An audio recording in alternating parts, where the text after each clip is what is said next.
Welcome to our webinar on developing an optimal schedule for SLPs. I'm Debbie Lozo and I'm an SLP, and I've worked in public schools for a very long time. And I've also been a supervisor of the speech and language program, and thought that if you are working in the schools for the first time, or if you are in your first year doing your CF, or if you just switch schools and maybe could use a few tips, we hope that this webinar will be useful for you. Our learning objectives or outcomes are that you would be able, after participating in this webinar, you would be able to list at least 3 factors for developing an optimal schedule, identify 3 key factors to consider in looking at the overall school schedule, identify 2 key factors for addressing student needs, and list 4 workload caseload items that should be on your speech and language therapy schedule. We will give you a lot more examples than these numbers, but just wanted to pick out some goals as we go through this webinar. Okay, one thing I can say is that scheduling is one of the most challenging things that school-based SLPs do. It's a challenge every year, and yet it's also kind of exciting because you're really putting together your work week and what it's going to be like. It's dynamic. It changes, especially at the beginning of the school year. You may have several draft schedules and find yourself adjusting them. Not mostly for reasons like the school schedule changes, or you start working with a group and you realize that it's not working out. Many things happen. As you become more experienced and you've had more time working in a school, you will find that scheduling becomes easier and less changes are needed. But that first year in a new school, and especially if you're new to working in public schools, you're going to find that the word flexible you kind of want to wear it like a badge or something, but you're going to need to be flexible, and you're going to find yourself making adjustments, and that's perfectly okay. You don't want to make so many that it confuses you and your students, but at the same time, if something's not working, maybe the group of kids you put together are not working, then it's okay to make adjustments and give yourself that permission. Think about being flexible about session times. Some of us kind of get rigid about having sessions every 30 minutes or 40 minutes or 45 minutes, 60 minutes. Kind of look at using a range depending on the situation and your student schedules and your classroom schedules. Also think about not always having to have the same time same times every day, and I think when I think of that, I also think of kids who come twice a week for 30 minutes or twice a week for 45 minutes or whatever. Sometimes you kind of want to look at that and say, well, maybe I don't want to take a student out of the same class twice a week. Maybe that's harmful for them in the content area. So maybe I want to look at, I don't know, language arts for Monday, and maybe science, for Thursday, or whatever, whatever your schedule is. And that happens a lot in middle school and high school. That's especially important because the content is so rigorous and our students tend to be behind, even more behind in middle and high. And the class size is bigger, and teachers can't always individualize as much, all of those things. Lindsay Zarowski has a blog, and you can easily find it by Googling it. And she has some great ideas on her website. And she said this, she had a whole section on scheduling. And she said, visualize your schedule as a jigsaw puzzle where you have to put the ends together first so that it's easier to put the middle together. Find the easy groups to schedule. Then collaborate through active communication to determine when the more difficult groups can be scheduled. And don't forget to be flexible. I thought those were great ideas. Okay, I thought long and hard about what are the factors that you really need to think of when developing an optimal schedule. Again, keeping in mind that the schedule we develop at the beginning of the school year may need to be adjusted just because there are variables and factors we don't always know about right from the beginning. So the first thing I would say is, we need to keep individual student needs at the forefront. That's the most important thing, thinking about their IEP goals and any special requirements, their type of disorder.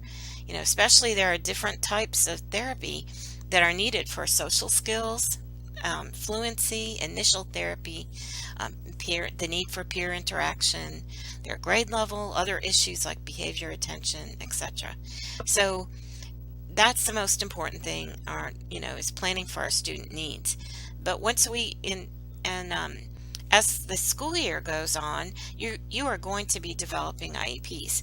At the beginning of the year, you pretty much are accepting IEPs that were written by someone else. So as you get to know kids, and their IEPs come up, consider maybe there might need to be a change in the frequency, duration, location, the group size, the intensity, or looking at transfer of skills to other settings. So, keep those things in mind. We'll talk about those a little bit more in a few minutes. You're going to need, of course, you're going to need your school schedules, your classroom schedules, class period times, and we'll talk a little bit more about those, especially with the different levels, elementary, middle, and high. And then you're going to need to look at what are your work requirements? What are things that you are required to do? And then how do you fit those into your schedule? And we'll also talk about those in a separate slide. But, so kind of as a big picture, first comes individual student needs. Then comes the thought that you might need to change their IEPs as you work with them throughout the school year and get to know them better. You might want to change some factors on their IEP. And then you've got to, of course, look at the total school schedule, their grade level schedules, classroom schedules, all of those kinds of things. And then once you've worked through that, then you need to go back and kind of fill in the gaps in your schedule and look at your work requirements and your workload, I should actually say, and how do you fit those workload tasks into your schedule. Okay, so what does research say about the way SLPs deliver services to students? Probably the most important thing here is that there isn't enough research on it. And part of that can be that in the schools, things are very different. We individualize for students, so it's not that easy to do research on which delivery models work best. And a lot of times you need a university that's school friendly that might work with you to do some research. So we don't have enough research on it. And when you go in and look up articles about it, you'll find that when we look at service delivery models, there's not a lot of consensus about how you define those models. So I thought as we're going to talk a little bit about models later on, but what are the things that we really look at when we're determining what kind of therapy a student needs? And so just kind of think about these kind of set the stage for when you develop new IEPs or you've inherited an IEP that someone else developed and you've kind of got to figure this out. But when we're talking about serving students, we talk about duration, the length of time for a session. We talk about frequency. How often per week? Is it like 1, 2, 3 times per week? Occasionally, we might even have a daily student who gets therapy daily. What about the location? Does it have to always be pull out in the speech therapy room? Is it better to do it in the special education room or the general education room, or maybe even in the community? Some kids in the intellectually disabled programs get services in the community, and some SLPs go there with them to see what communication skills they need to develop out in the community. What about group size? Is there a certain number of students you should have in a therapy group? Some states actually tell you, for example, Georgia says you shouldn't have more than 7 students in a therapy group. Most of us find that we can't even schedule 7 kids to come at the same time because of the school schedules. But Also, when we think of group size, we can also think about going into classrooms, and some of the students in the classrooms do not have IEPs for speech, but we might find ourselves serving our speech caseload as well as additional students, depending on how things work out. And then intensity, and intensity is sort of hard to define. Most of the time, it takes those four, especially those four um, categories we just talked about a minute ago. You might put those all together and look at how they can be combined to provide more intensive services. And that might be the number of minutes for the session, um, varying the size, reducing the size, maybe increasing the minutes, reducing the size of the group, seeing the student more frequently, I should say. But all of those things, and then possibly the location. Maybe to be more intense, maybe you need pull out for that kind of student. And then provider. Okay, maybe there's a student that you're being pressured to provide services daily. Well, is there someone else who could also um, reinforce communication skills when you're not there? Is there an exact need for the SLP to always be that service provider, or could we work as a team? And maybe the SLP sees student 3 times a week, classroom teacher, paraprofessional, professional OT or PT, reinforces communication skills the other days. And then severity. Many people say if a student is severe, then they need more intensive services. But what is the definition of severe? And there's not a simple answer here. Um, there aren't evidence-based agreements on how you define severity, and that's also very individualized. And I know from working with many SLPs over my career that sometimes what I think is severe is not severe to someone else who's an SLP. I mean, we don't agree, in other words. So kind of think through that. A lot of times people equate severity with multiple disabilities, and there's just not a lot of agreement. So I tend not to focus in on severity as the reason for providing more intensive services or more frequent services. Try to look more at the students' learning and their individual needs. Okay, so in a previous or an additional webinar called The First Days of School, we had this slide, and it has some general ideas about scheduling, and I thought I'd include it here, but we're going to go way beyond that. But you're thinking about scheduling in general. Think about how you can group students by grade level and sometimes by disability, just in that, like if you have some more self-contained classes where you have like a classroom of students with autism or a classroom of students with intellectual disabilities, you might want to pull those, look at scheduling those students at the same time. Just the sheer fact that they're all together and you're not going to have to find them in different classrooms to pull them. You also, want to find that master schedule for the whole school and for the different grade levels. And that's especially important in situations like middle school, for example, where all the 6th grade classes may go to, in my district, they called them exploratories, but they might have one period for PE, one period for optional classes, like it might be home ec or music or band or chorus or other things like that. But that those students are going to be in like specials for 2 periods a day, and you might want to block out those times. Those may or may not be good times to see students. So you're kind of looking at the master schedule, and when do all 6th graders go to lunch? So you want to know that, because you're definitely not going to pull them from lunch.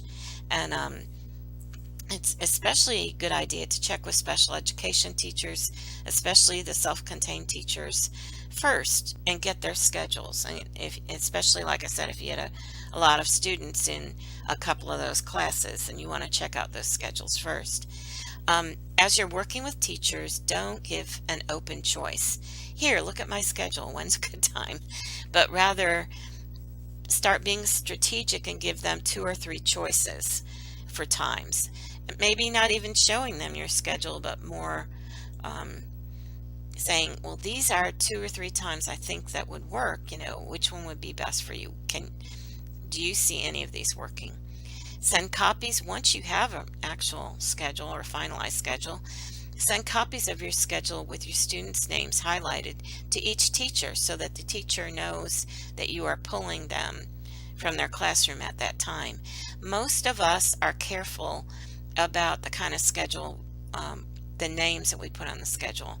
I tend to develop maybe a schedule in pencil or maybe a draft with the students' first and last names, but when I type it up or have a version to send out publicly, I I might have first name last initial or maybe just first name, because there's a confidentiality issue about putting those names out there so that everyone in the school knows the students receiving speech or whatever. And then you also want to share a copy with your school administrator and lead, and you want to post a schedule, again, minus the last names or maybe just first initial of the last name, on the wall in your therapy room. Schedules must allow for the total work for the SLP's week. And so this is important, and we'll look at some sample schedules to give you an idea, but you don't want to have a lot of blank things in your schedule, because administrators who look at that are going to say, well, what's she doing during that hour blank? What's going on then? Why doesn't she have students, or why doesn't he have students? And I have actually worked with principals who asked that question and tried to assign SLPs extra duties because there was something open in their schedule, not really understanding the idea that we build our caseload as the year goes. We get more referrals, we add more kids, and then also not administrators don't always understand their caseload, workload items.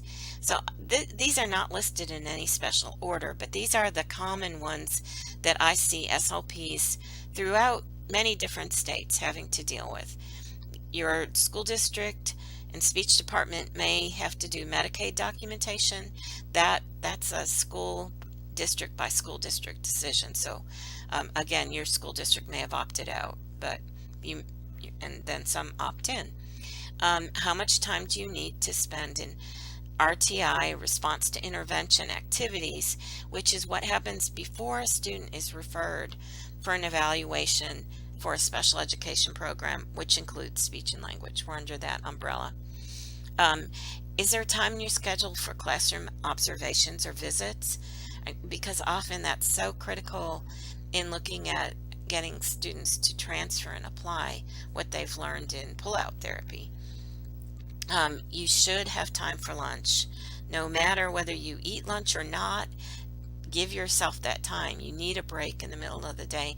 Every teacher gets one, and so you need to have that too.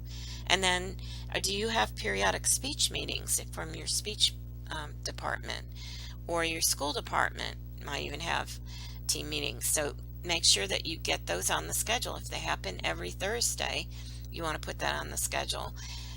Some speech meetings, like in some districts, they have them once a month on a certain day, like maybe Monday afternoon or maybe Friday.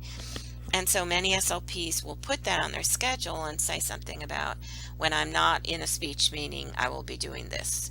Speech department meeting, I'll be doing this, and this. Time for evaluations, because you will need to do them.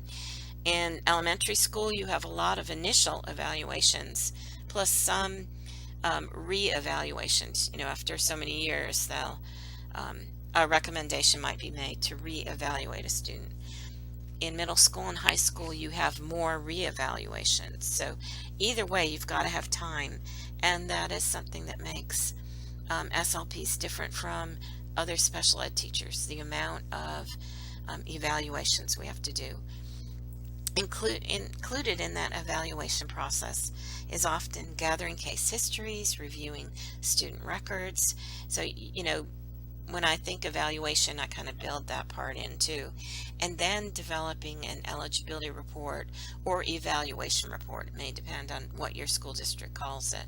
But once you evaluate someone, you've got to write a report about it and report the results.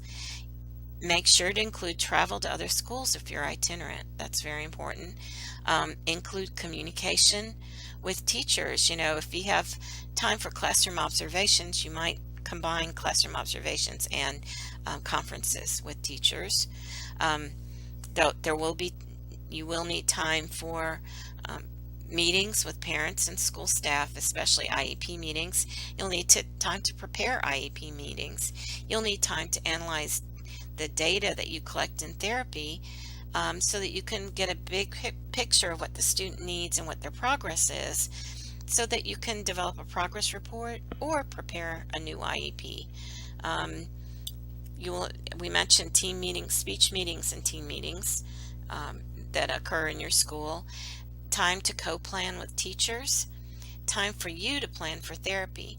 When you see the amount of students we see per week, there has to be time to do some planning.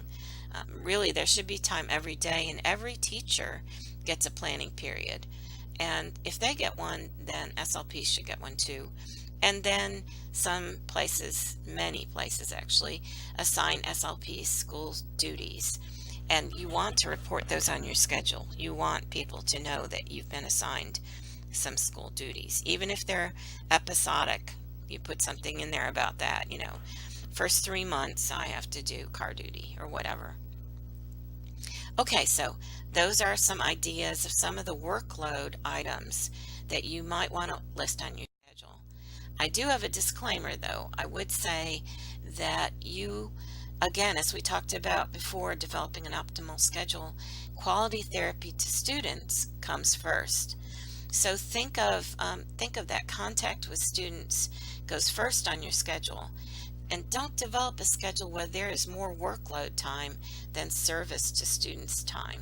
And I did work with a couple inexperienced SLPs who developed a schedule where they had large groups, like 4 or 5 students, a couple days a week, and then they had huge gaps where they had open time for paperwork and workload. And you're kind of looking at like, well, why did they pull out 4 or 5 students here when the next period they could have split that group and made it smaller? And so you want to think about that too, that you don't want your schedule to look again like you have too much open time, even though you're writing in what you're doing. It's that service to students which comes first. And okay, so let's kind of move on. So you're getting ready to develop a schedule.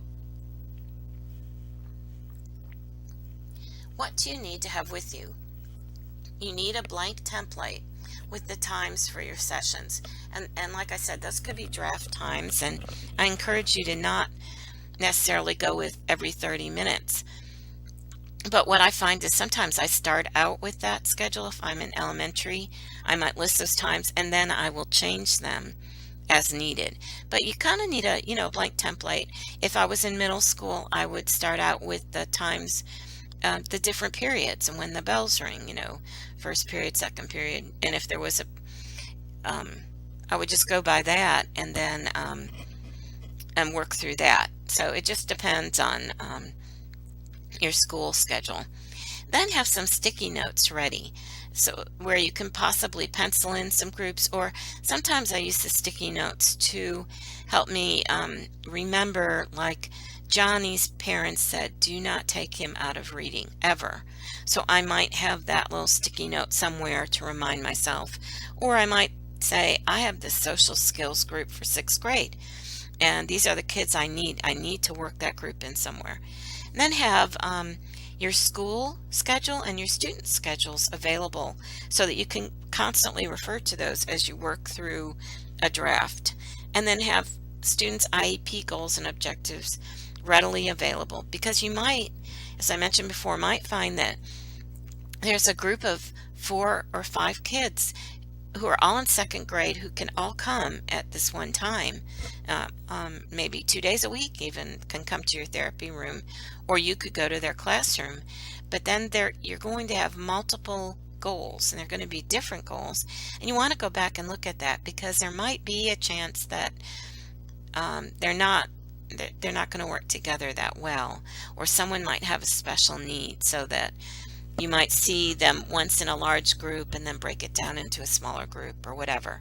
So having the goals and objectives there, and that says therapy times, but it's the amount of therapy time on their IEP, so that you make sure that if it says I need 90 minutes, that you have scheduled them for 90 minutes, not just 60 minutes. So you always want to go back and double check those things. Okay, so you're ready to schedule. Well, there are some different considerations depending on the grade level that you're working with. In preschool, preschool service delivery models could include a wider variety of settings and models.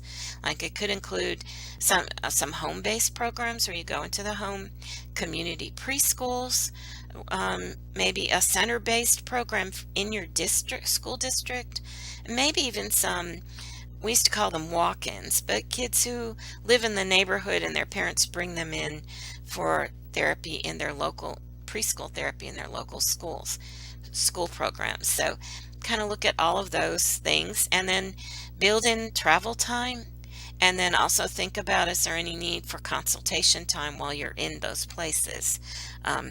So kind of takes, I always think preschool takes more time, and students or SLPs should have lower caseloads. I know that doesn't always happen, but that's my opinion.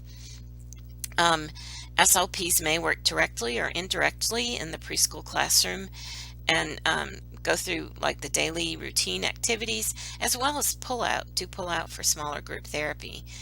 If you serve a preschool special education class and you're developing your schedule, that's the first thing you want to do, is check with that teacher on student schedules and look at whether or not you might push in or go in and co-teach part of the time in that class, and then whether there are students that need to be pulled out.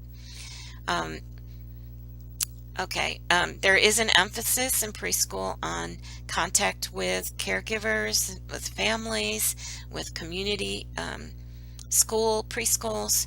So again, that's why I think SLPs need more time for those kinds of contacts, because research shows that makes a difference.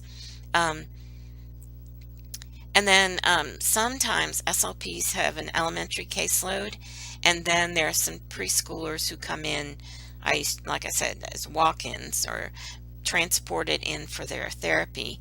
And you need to kind of think about that as you work through your schedule.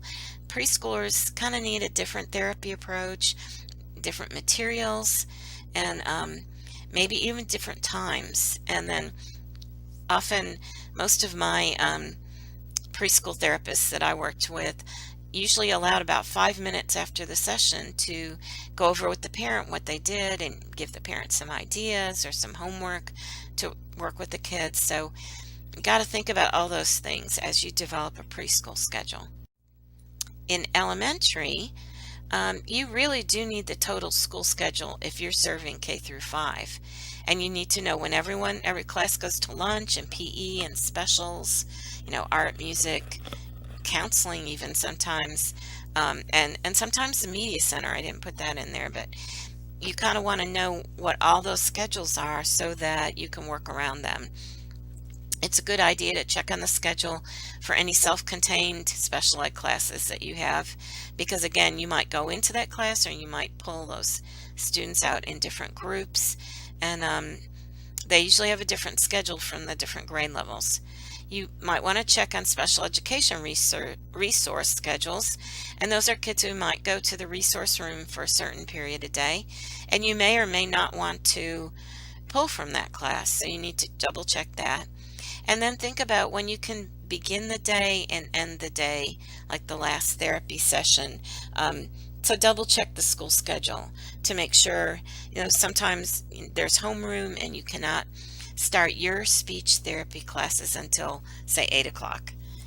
or 8, sometimes 8:30, sometimes 9, depending on the schools you're working in. So check on that. Um, Check on when the kids all need to be back in their homeroom to get ready to go to their buses. So you want to know when your therapy sessions should end for the day.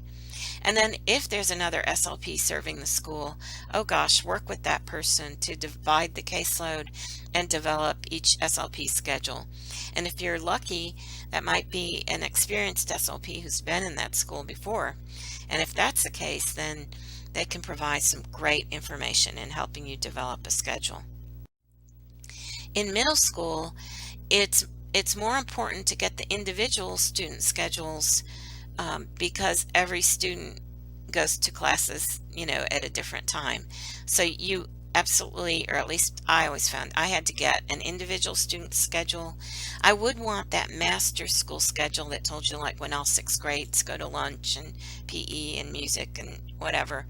Um, but um, but then I've got to get their individual schedule to see, which classes they're in. And then you want to check with teachers of self-contained special ed classes, just as I mentioned before, about their class schedules and any special times per week, because by middle school, a lot of times the intellectually disabled classes might have a community visit one day a week where they're out of the classroom for half a day, out working in the community or having community type lessons. And so those are usually times when you can't pull them, they're not in school. And they might even be times where you might want to go with them out on the, out in the community and be another person. That could be their therapy time. Find out how the school is organized. Like I mentioned in middle school, sometimes they group the students in clusters or pods, and they would all have the same content teachers, for English, math, science, and social studies. And they would have the same schedules for the block of time that PE and music and art and those other classes happen. And what's nice about that is usually because the teachers have the same students rotating through their classes, they work more as a team, and they can be really helpful. The teachers can be really helpful. They know the students better because they have the same group. Helpful, I find that it's helpful for IEPs too, because I could send an invitation for an IEP to the whole team, and they might pick out one teacher to represent all the others at the meeting. Also obtain the master school schedule, we mentioned that, and then find out if there are any particular school requirements regarding when students can be pulled for services. For example, some schools have said never pull a student during PE. Others have said, well, it's okay as long as the PE teacher knows about it and the student's okay with it. So some students love PE, some hate it, and they're more than willing to miss PE to come to you. So, you just have to look at those things and then find out if there's any, check on schedules to see what classes might have the same students in them. So like there's a 7th grade math class and it has 4 speech kids from your caseload in it. Well, is there some way you can work through that? Maybe it might be pulling them for part of the session, it might be even going into a class, even if it's math. Just some things to think about. I always try to do that just to see if there are some opportunities and different ways of serving those students and getting them all at the same time.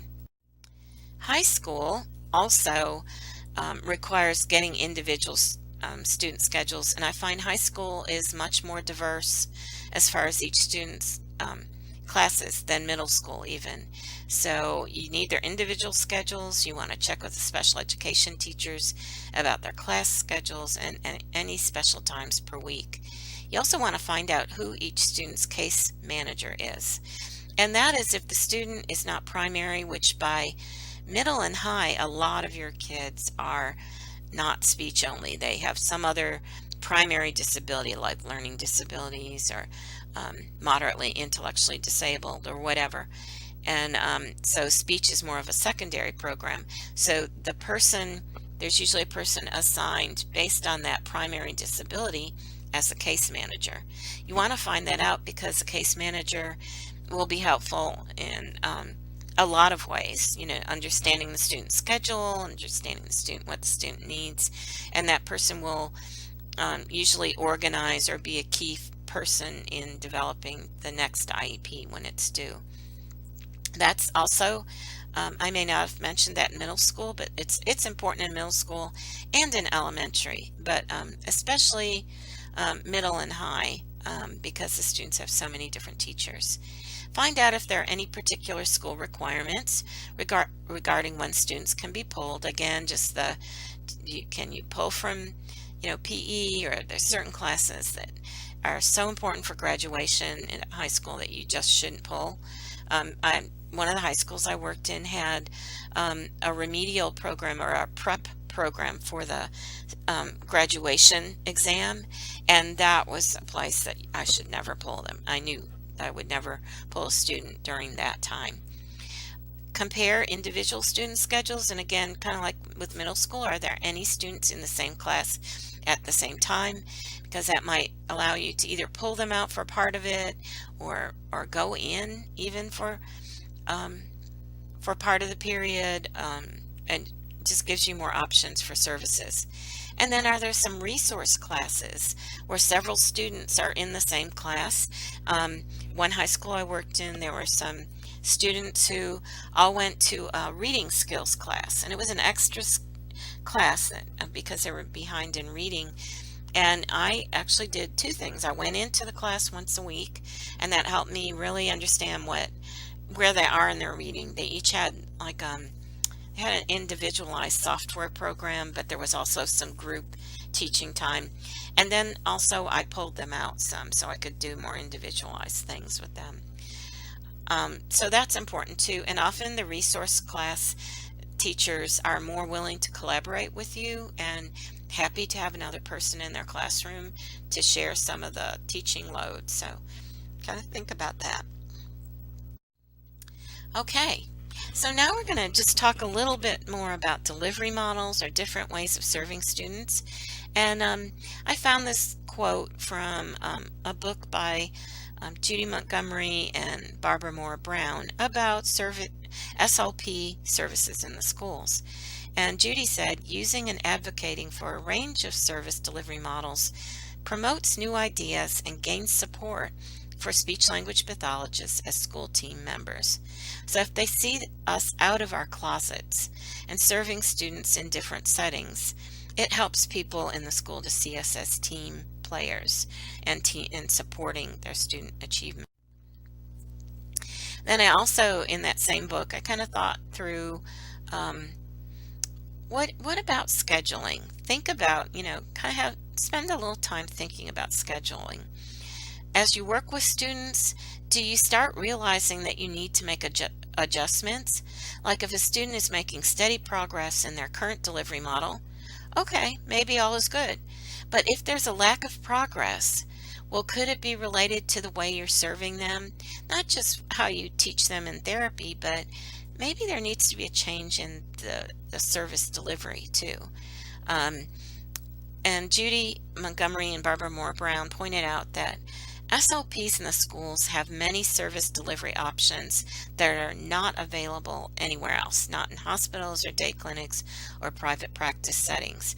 We have more opportunities for a naturalistic practice and serving kids in their everyday location as they need it. So I just think that's really important that we have, even though sometimes people look at the schools as not providing the best therapy services, I actually think it's where we can provide the best therapy services, knowing that we're going to work with kids in their real life setting and work with them on communication skills and breakdowns as they occur in real life where they have to use those skills. So just a plug about public schools. And then I made this handout just to kind of make a list of the most common service delivery models that I see. Now there are more than that, and there's a lot of talk about some block scheduling, but I won't go into that today. Today we're just going to talk about the ones that are most common. And that's the traditional pull-out model where they come to your therapy room. Therapy, where the SLP goes into the special education classroom, and then co-teaching or collaborating in a general education classroom, and then a combination sometimes of going into one of those classes, either special ed or general ed, and then um, also having pull out where the student comes to you. So maybe 1 or 2 days you go into their classroom, 1 or 2 days you pull them out into your therapy room. And then consultation, which is usually reserved for kids who are in the latter stages of therapy and doing well and need to carry over their skills to everyday classroom situations. And so you consult more and go into classrooms, observe, and um, do less one-on-one. You can pull them into your therapy room for to take data or do some probes to get updated data on their skills, but you don't pull them every day. Most of the time in most districts I've worked with, it's been 60 minutes a month. I think that might even be an IDEA that they receive services, direct services from the SLP 60 minutes a month, which could be, 15 minutes a week. It could be 30 minutes every other week. There's a lot of variety in serving students. Okay, so I just want to talk a little bit more about 4 of those first delivery models that I mentioned. In the traditional pull-out model, students are served, as I mentioned, in the therapy room, either in a small group or individually. And you have to think of what that's good for.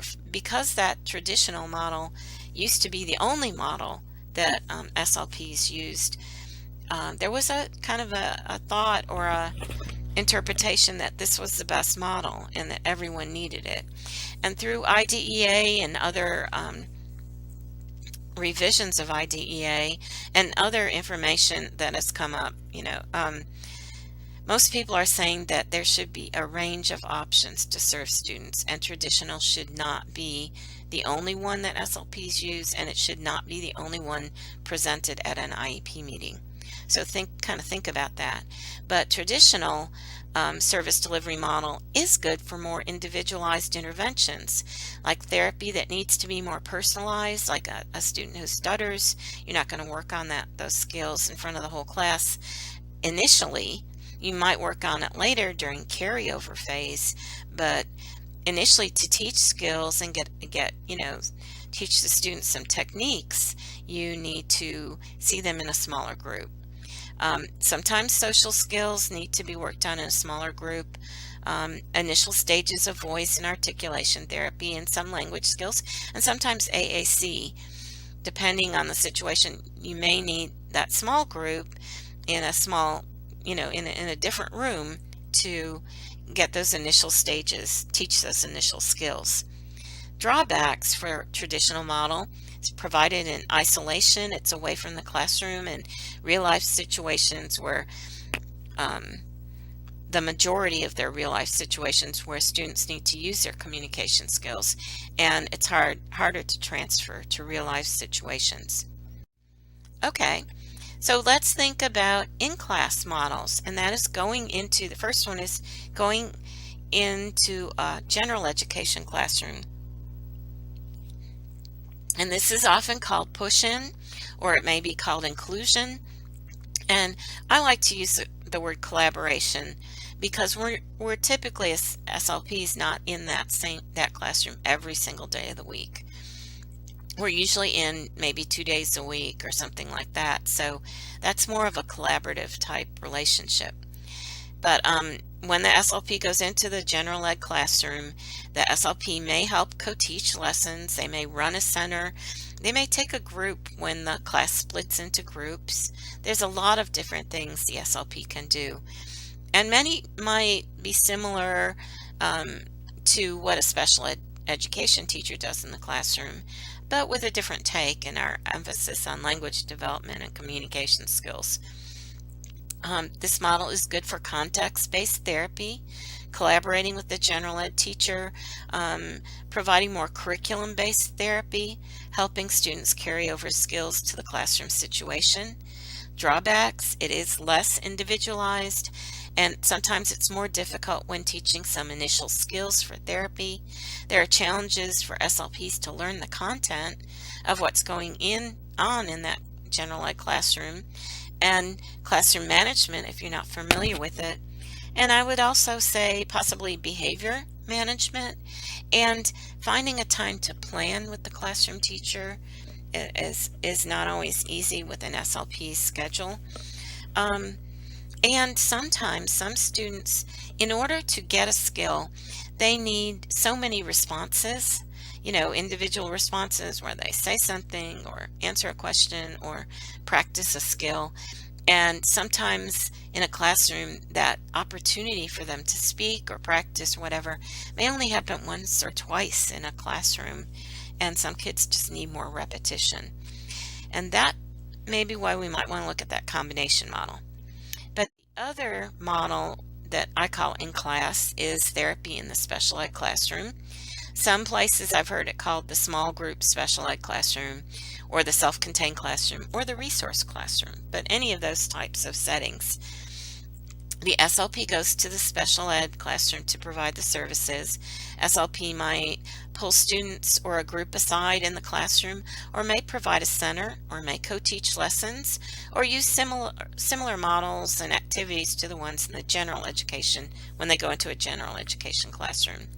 It's again good for context-based therapy, collaboration with teachers, and also involving other therapists such as PTs and OTs and paraprofessionals.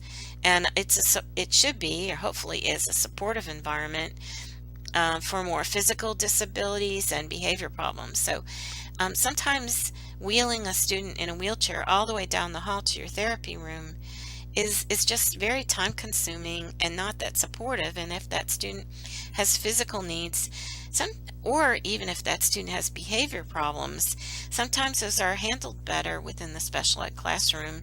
And if you need some one-on-one time or small group time, most special education teachers would let you pull a small group to the side to do that. So it's something to think about.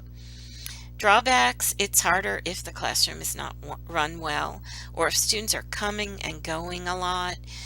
If your student's easily distracted and needs, for the speech and language skill that you're trying to teach, they need a smaller, even smaller setting with less kids. Or if you're in a situation where the teachers and paras think that it's break time when you come in and they leave the room, they should not be doing that. Again, this needs to be a team effort, not break time. Okay, and then the last model I want to talk about is the combination model of in-class and therapy room. And that's, again, as I mentioned before, the student receives some therapy in the speech therapy room and some in the classroom. And there are all kinds of varieties of how you can do that. 2 days in the classroom, 1 day in the therapy room, etc. This one's good. The benefits of this one is that you get the benefits of both models. It can allow for pre-teaching or individualized or more skill specific in the teaching in the therapy room, and then actual application in the classroom, collaborating with the teachers, being able to see when the student breaks down, and understanding more about the curriculum that student is being taught, and how as an SLP you can support the skills, the language skills for it. Drawbacks: sometimes it's harder to schedule to do both of those models. SLP must plan carefully to make the most of both sessions. And I would say the SLP, again, might have trouble finding a planning time with the classroom teacher to work through that, but it's still a good model to consider. Okay, and then I wanted to mention, because we mentioned earlier about the workload, putting the major workload categories into our schedule after we've looked at student needs and found places for our students. This was from an article, I should have cited it here, but it is cited in the references, by Judy Rudebush, and she talks about the fact that if you have flexible scheduling, like a more creative schedule that allows for some, those four models I just mentioned plus consultation, that usually allows you to uh, better take into account your total workload activities. Usually helps you to be able to balance both, which is really tough, a balancing act of making sure your kids are scheduled and serviced the best way, and then also fitting in all the extra, they're not really extra, they are just workload duties that come with your caseload and working in a school. So she says looking at being more flexible about your scheduling helps maximize your use of time to meet the needs of each student. And you may want to look at changes in the frequency of the service, a combination of service delivery models. Um, it may allow you, using flexible scheduling, also to have time to meet the needs for RTI students in the RTI process who may need some direct intervention from you. Now, there are different policies on how RTI works for different school districts, so I just want to mention that in some school districts, SLPs provide some direct intervention services before the student is referred to special education or speech and language. And so SLPs, and if they're not, even if they're not providing direct services, they may be consulting with teachers or attending RTI meetings. So again, you kind of need to think about that, whether that you have room up for that in your schedule or if you've made room, and then also that flexible scheduling gives you more options there. So kind of think about that. Which service delivery models have you used before? Which service delivery models would be good to explore during this next school year? Okay, so the last part of this webinar is to take a look at some schedules. And these are sample schedules and they are not in any way perfect, but they can give you some ideas. The first one I wanted to mention is thinking about color coding. Now this is an interesting schedule. I don't know the SLP's name for this one. This was on Pinterest. But you'll see that at the bottom, the yellow shows, the day and the time. And then if you look at the very bottom of the schedule, she's color-coded different disorders. And I'm not so sure that's the best way to do it. But she has blue for language, pink for a tic, purple for a mixture, and kind of that light orange for a social group, and dark orange for voice or cleft, purple for push-in, or going into the classroom, white for testing, green for planning, and yellow for fluency. I'm not sure that's the best way to color code it, but I do think it's good that she does have some workload activities in there. She's got, planning and testing, not a lot of it. And then I'm assuming that middle block that's sort of navy colored from 11:30 to 12 is lunch. But again, it's an idea of a way to do it. Okay, so but let's look at some other ideas. Okay, this is an actual schedule of an elementary school, and in this situation, the school district did have Friday meetings once a month, and they were a half a day. So they had to keep their Friday mornings open. Now this SLP kept Friday afternoon open too for a lot of her workload activities. Some districts frown upon that, and they would want you to mix up your planning and consultation and testing and all those things, mix them up, not have them all so it looks like you don't serve students on Friday. Also, this school district does Medicaid documentation, and so you'll see that like on Friday at the end of the day so once a week the SLP goes in and does all her Medicaid documentation. So I don't know, something to think about. But the other thing is that a variety of delivery models are used in the school. Actually, all the models that were on my list there, and they did them a lot of time. This was an inclusion school, and so they allowed in an elementary school, they allowed the SLPs to work with the teachers when they were putting kids in classrooms, so that, for example, most of the third grade in Cook's third grade inclusion group, that's that kind of orangish color, all of the third grade speech kids were in that classroom. So that way the SLP was able to access them all. There were four actually in that classroom. So she could um, actually maybe five. There might be one or two who were in the consult model, so they didn't have to be seen both days. They had to be worked with, at least one day a week. Okay, and then there's the next to Cook there in the first time slot, 8 to 8:50. Um, there is a special ed resource class, and it's for reading, and the SLP went into that. And then you'll notice that the SLP was in the classroom for 50 minutes because that's how long their periods were. And so she would be in there from the beginning to the end of the classroom period. And during that time, she would be able to work with the whole class and then in smaller groups and make sure that she was connecting, doing some work with each of the students on her caseload. And so then if you just kind of look through that, you'll see there are other situations like that.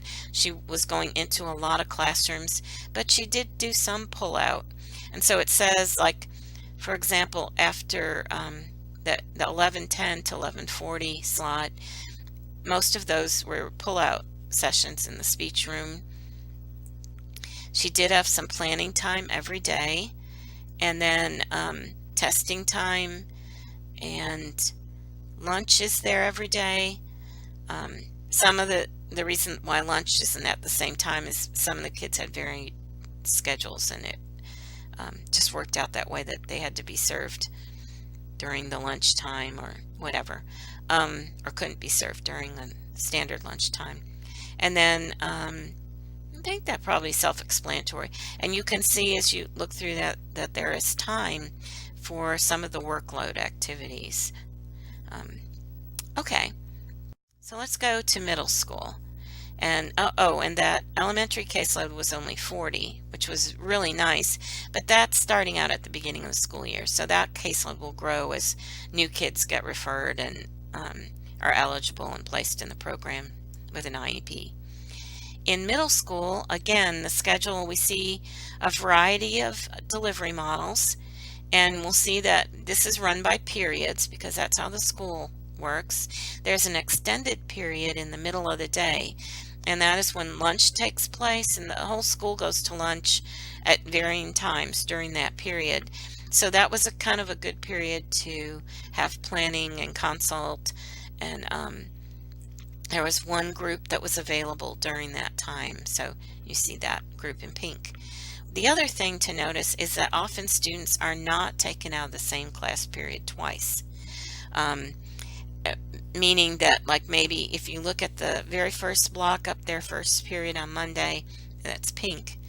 Those students were seen in the classroom Monday morning, and then they were seen during fourth period, the second day per week, because most of those kids had a session on their IEP that said they were getting therapy 2 days a week. So that way we don't interrupt the same class. Now, next to that, on Tuesday there and Thursday, it says Resource LD. Those students are seen at the same time because the SLP goes into the resource room and collaborates with the teacher there. So that one made sense not to vary the time. Almost always, if somebody's in a pull-out session, they try, or in middle school, at least I tried, and this therapist tried, not to pull them out of the same class twice. And then, oftentimes they were going into the classroom. There were some kids on consult, so even though they're listed like on Tuesday, I don't know, I'm trying to find a consult kid, but they usually had C next to their name if they were consult. There might not be many here, but a lot of times they might only be seen one time a week, and so then the other days of the week The other times during the week are open. So it looks like there's a student served all the, every day of the week, and or every week, and they're not necessarily served that much. Okay, I made a mess of that a little bit, but hopefully you get the idea. So in this one also, do you see some workloads? There's some testing eligibilities, classroom observations, Medicaid documentation, the monthly speech meetings. This was the same district, and so they had the Friday morning speech meetings. So there are some times for the SLP to do workload activities. And then in high school, again, a variety of delivery models, not quite as much. There was more traditional consultative in the general ed class and the special ed class. Less pullout in this situation, or maybe very little, maybe no pullout. More students are in another special education program as primary. More students are on a consult model, which is that 60 minutes a month direct service. And so a lot of times SLPs going into classrooms for that consult time, and then maybe only occasionally pulling them out to do some probes or check on their for their IEP data, progress data. And then the SLP would be doing other activities when they're not serving the consult students. And more students are seen just once a week, whereas in elementary they were often seen twice a week. In middle school, sometimes twice a week. Oh, and I should say that middle school schedule, some of that was makeup therapy, and I may not have explained that, but there was a therapist who left, and they couldn't fill the position for a while, and then the new therapist came in and was asked to see many, to do makeup therapy. So some were twice a week on that schedule because one session was a makeup session. Okay, and more students are seen just once in high school, just once a week. And again, you do see some caseload, workload items there, like planning and consulting and parent communication, Medicaid documentation. Not as much on evaluations, but that's because mostly all they have in high school are reevaluations, and a lot of times the reeval is discussed, and the IEP committee recommends not doing an evaluation. They have enough information. The blue reflects services in the speech room. So you see there are some, but mostly those students are from the intellectually disabled classes and autism classes that get pulled in, need a smaller group to be worked with. And then a lot of the classes a lot of students are served in their intellectually disabled class, the mild and moderate classes. Okay, so you can kind of see how that could look. And that was a caseload of 50, and it was easily managed with this kind of model. Okay, so what we hope in this webinar is we've given you some ideas and tips that will help you get started. We want you to have a great start of the school year, and we also want you to visit Cobb Connects for more webinars and more resources, and we'll be adding things all year to Cobb Connects, so make use of it. And if you need to ask me any questions about this webinar, please feel free to email me at dlozo@cobbpediatric.com. Have a great school year.